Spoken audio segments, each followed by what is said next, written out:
Yeah, there we are. Hi. I saw you joined a little earlier, so I thought I'll just jump on just to make sure that, since you're here, it's so wonderful. Hi. Oh, yeah, Um, hi. yes, I love that smile. Well, I wanted to say, it's great to have you here, and I really enjoyed, meeting you in Los Angeles. Your Yes. positivity and your energy is just, it just stands out right away. So, I could see it Thank from you. afar, and I'm sure everyone else did as well. So, yes, so it's great to have you here. So, you've got an impressive background, right? With over 30 years at Goodyear, leading Mhm. amazing turnarounds. Now with LinkedXL. Do I say it correctly? Mhm. Yeah, LinkedXL or LinkedXL. Yes. Okay, LinkedXL. And your book, The Winning Link, you are helping organizations build cultures of ownership and real operational excellence.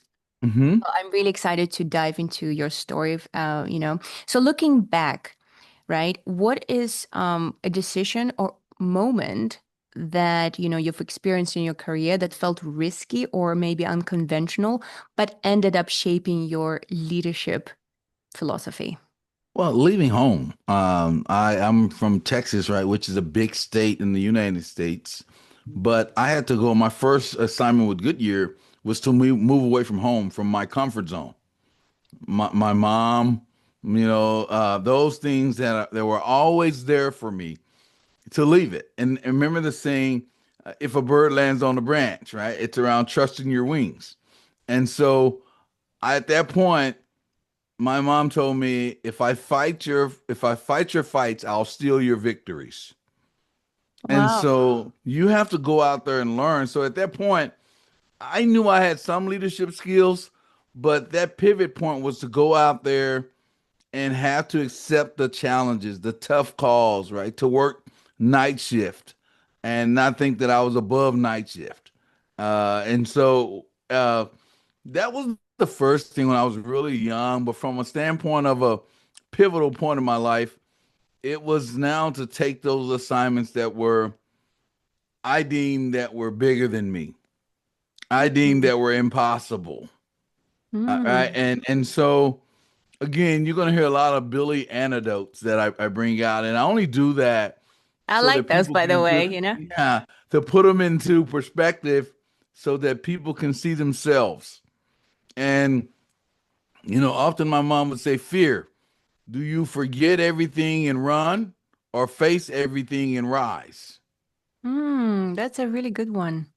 And so when you're sitting in the mirror, and often I sit in the mirror and I think, "Wow, this is tough. I don't know if I want to take that off. I don't want to take that on." But when you have that type of internal commitment to yourself, then it's easy to succeed. Now, what I'd also say is, to do those things, you have to own your decisions. And when I go there again, in the absence of ownership comes blame. When people don't know what they own in your strategy, they blame you. When you don't own your decisions, you spend time blaming others for why you're not successful. I remember being in a situation where I'm making a $20 million decision, and I have all of my ducks in a row, all of my paperwork together, my strategy together. Unbeknownst to me, my top financial guy gave my information to the people I was presenting to. So they knew everything I was going to talk about. They knew all the numbers. They knew everything. I realized this was happening probably 20 minutes into the meeting.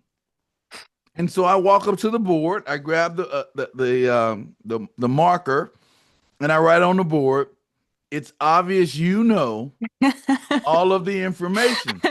So I'm going to end this meeting now." That's all I Wow. did. And then everybody says, "Oh, Billy misunderstood. Maybe our wires got crossed." I said, "No," and I leave the meeting. Now, I never got upset.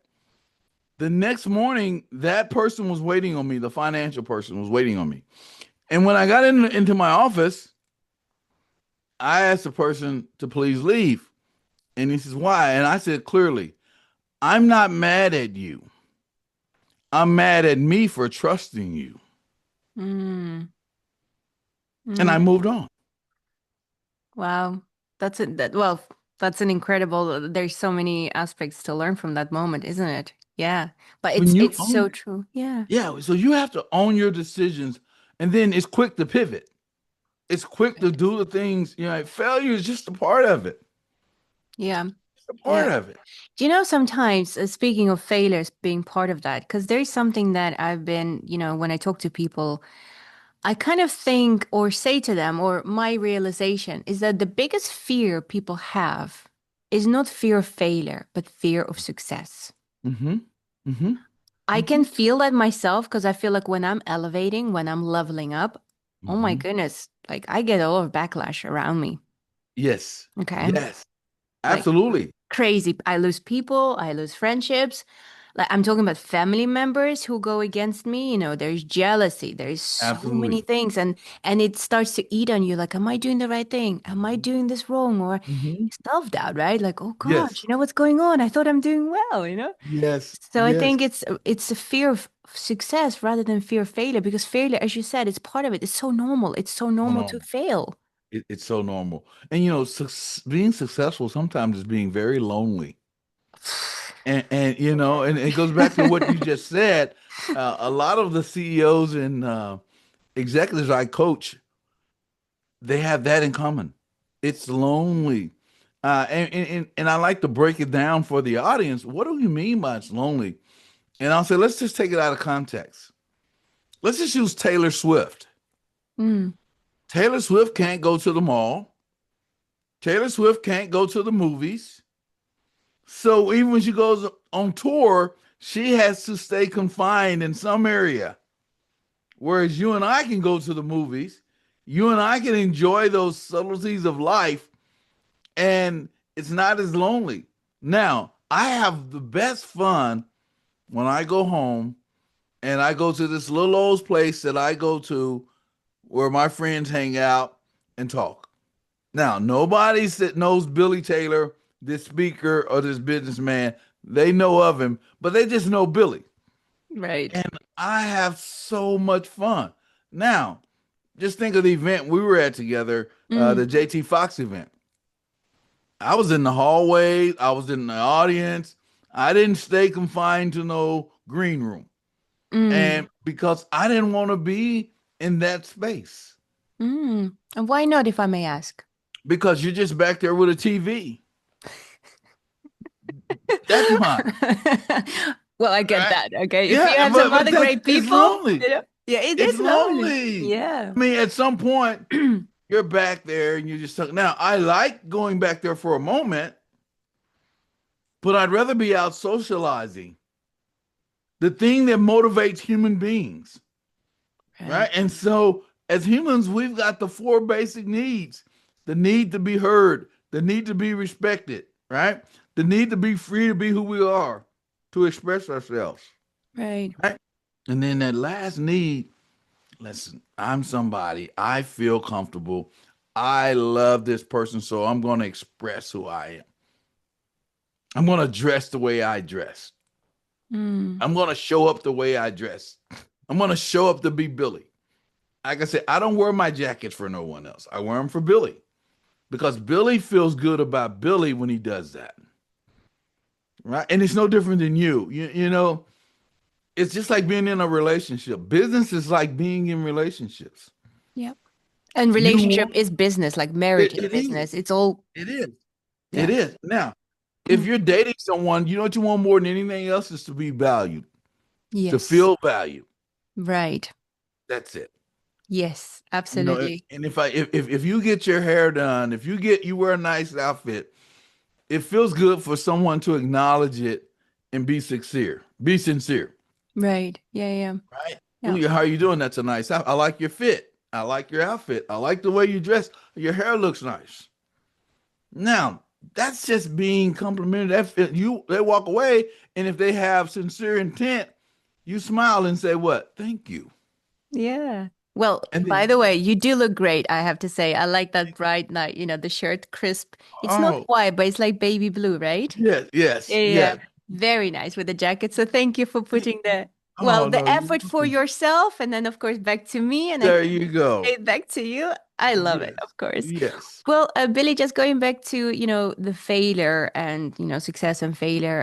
Can you perhaps share an example when a failure or setback taught you the most valuable lesson as a leader?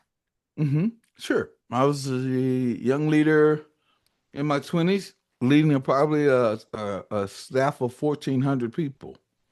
And I'm so young, and I thought being the boss meaning you're the boss. And so I failed that organization, right? Ooh. I went in there with the plan.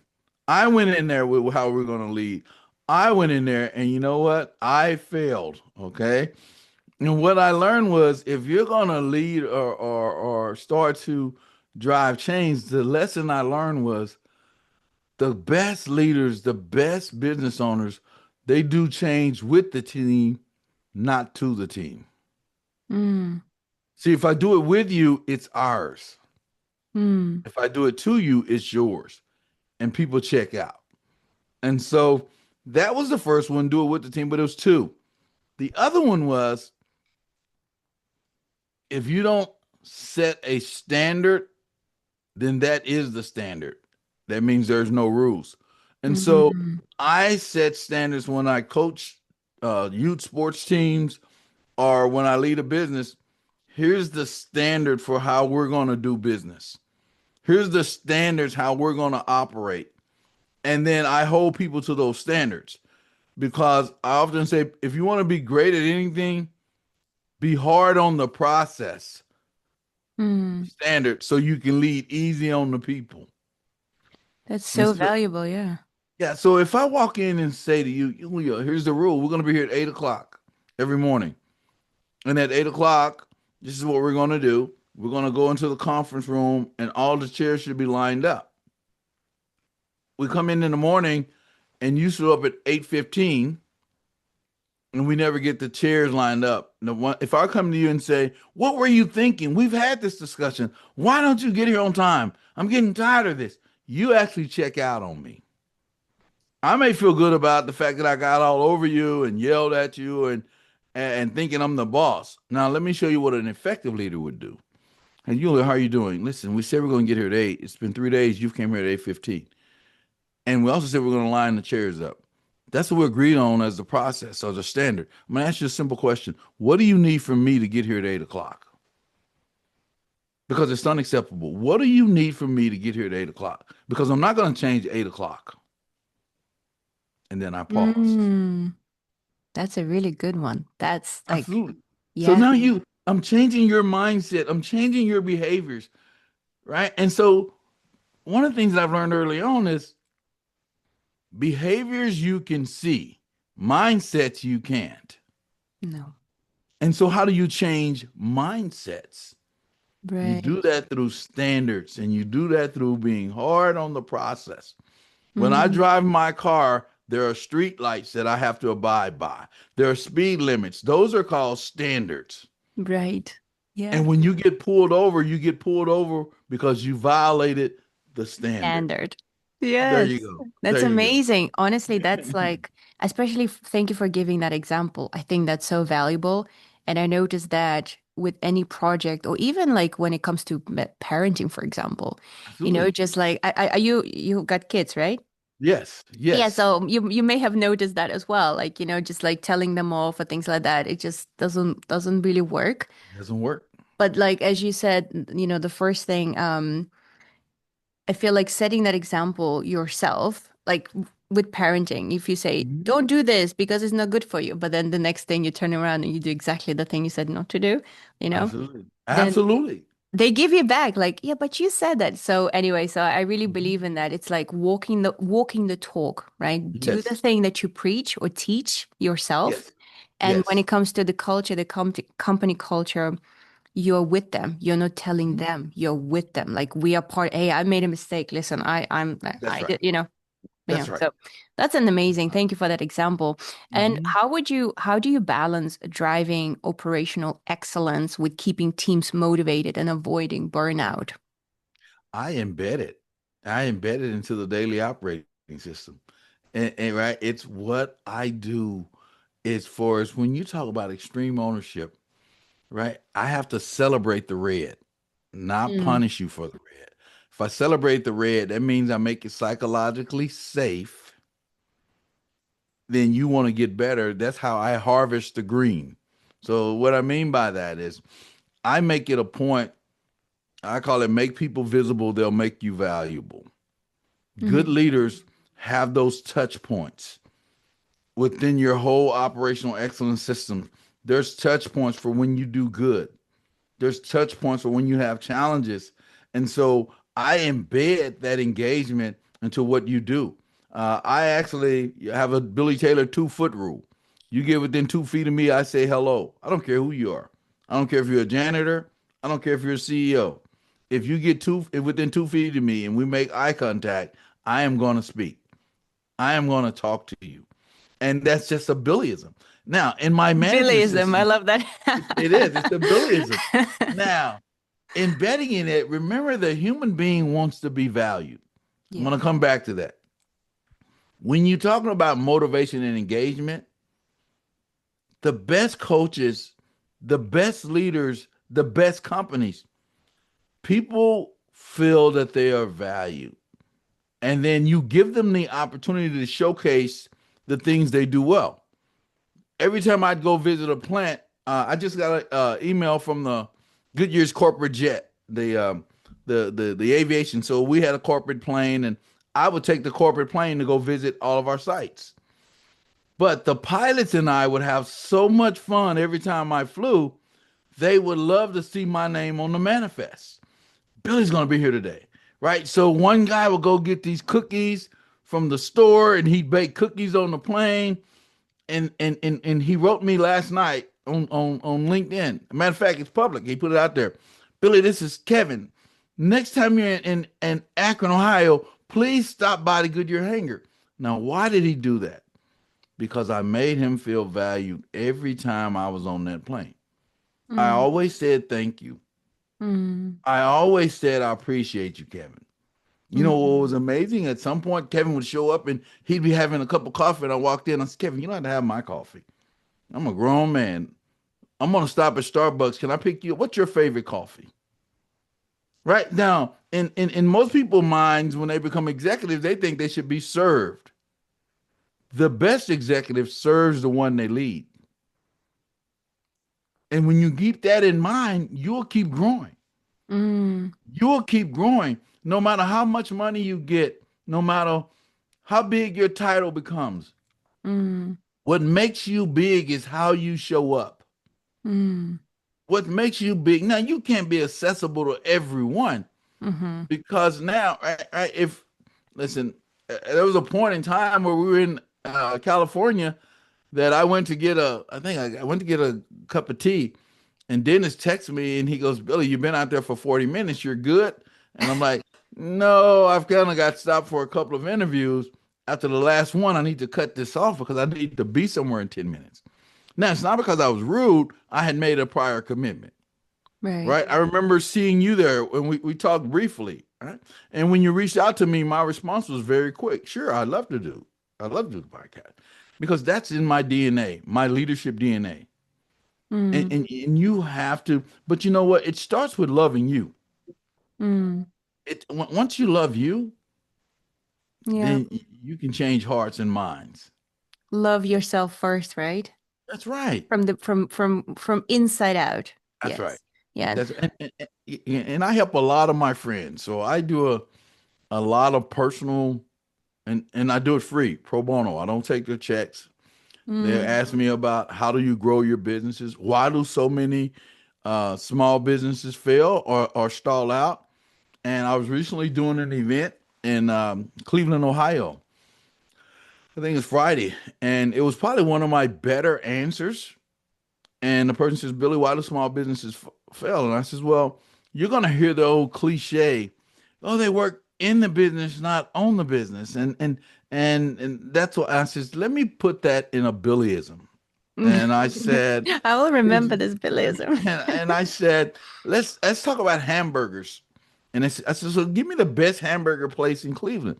And they say, okay, it's called the Back Door. I'm like, okay, it's a small corner spot where they butter the buns, they marinate the meat, and all of this.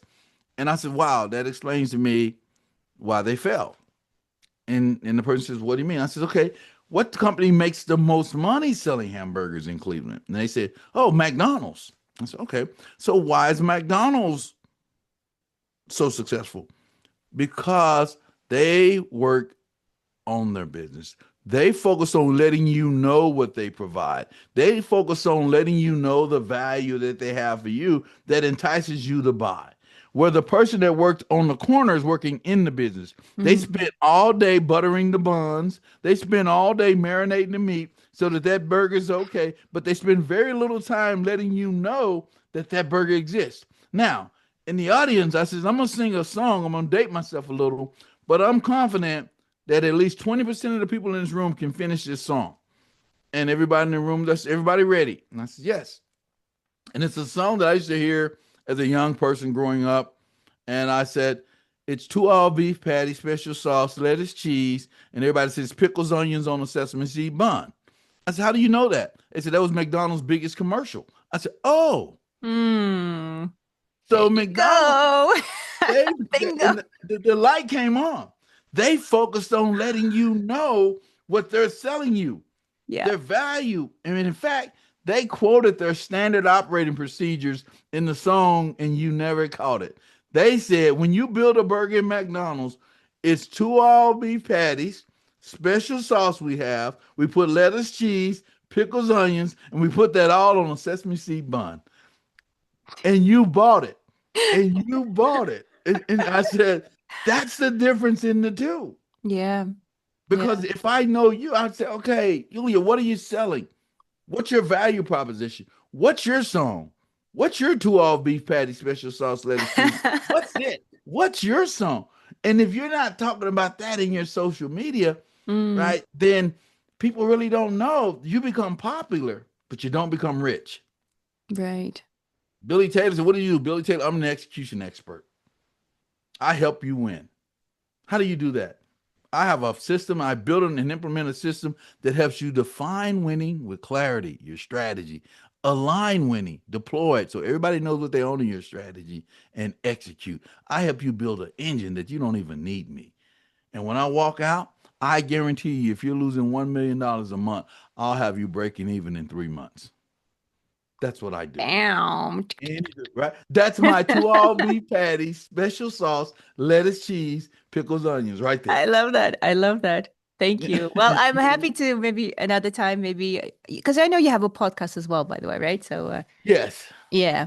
Anyhow, but thank you. One of the things that really stood out, I mean, bringing value, and I feel like it's also to do with kindness. I just sense there's so much kindness in you, and that's why I was very, very pulled to. I mean, not just me, like everyone, right? Drawn to you.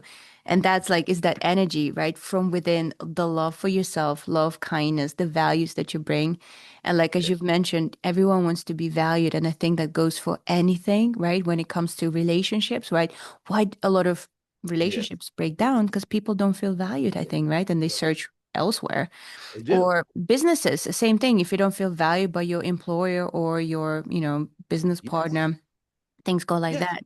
That's right. So go ahead. You're right. You nailed it, by the way. They look for that value. Yeah, it's like it's all that value. I mean, it's like the basics of human being, being seen. Like, you have the four. I've got my four Yeah. too. I Yeah. think being seen, but I think being seen is pretty much being valued. Like people That's see right. you.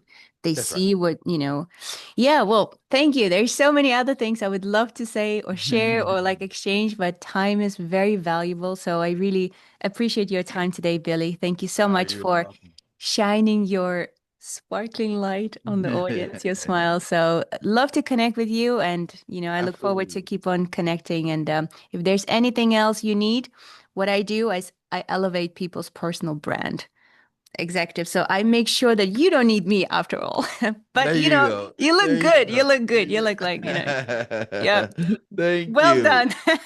Thank you. Right. Well, thank you so much. And hope you have a wonderful day in Houston. Thank you. You do as Thank you. well. Thank you. Bye bye. Bye bye.